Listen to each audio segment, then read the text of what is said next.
শাস্ত্র মতে শিউলি ফুলের গাছ স্বর্গ থেকে আনা হয়েছিল।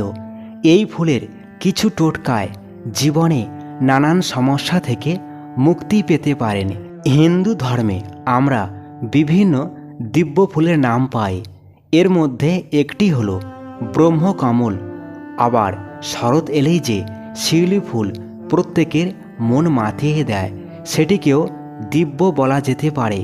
কারণ এই ফুল গাছ প্রথম থেকেই যে মর্তে ছিল তা নয়। শাস্ত্রমতে শিউলি ফুল গাছ স্বর্গ থেকে মর্তে এসেছে এবং এখানেই থেকে গেছে। জ্যোতিষশাস্ত্রে এই শিউলি ফুলের বিভিন্ন টোটকার উল্লেখ পাওয়া যায়, যা ব্যক্তির একাধিক সমস্যার সমাধান করতে পারে।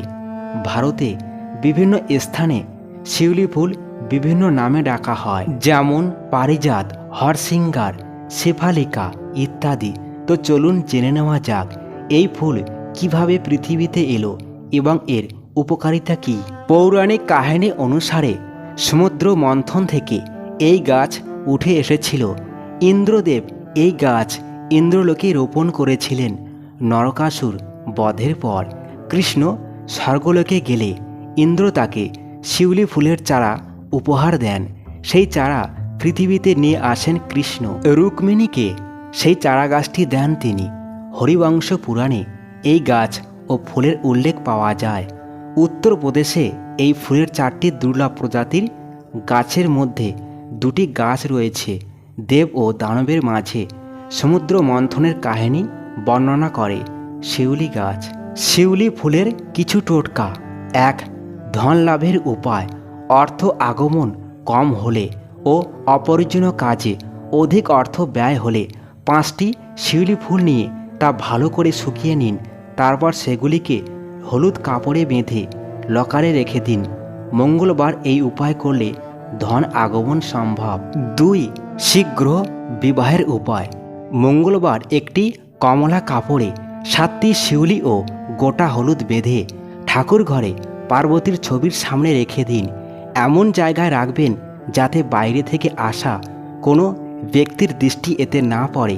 এই উপায় করার পাশাপাশি নিয়মিত গৌরীর পুজো করুন, শীঘ্রই বিবাহ হবে। 3.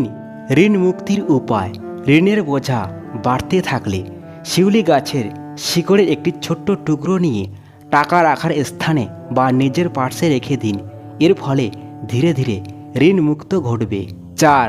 ভালো চাকরির উপায়। চাকরির খোঁজে রয়েছেন এবং পরিশ্রম সত্ত্বেও সাফল্য লাভ করছেন না, তাহলে মঙ্গলবার এক গোছা শিউলি ফুল লাল কাপড়ে বেঁধে লক্ষ্মীর ছবির সামনে রেখে দিন। এই উপায়ে শীঘ্রই চাকরি পাবেন। 5.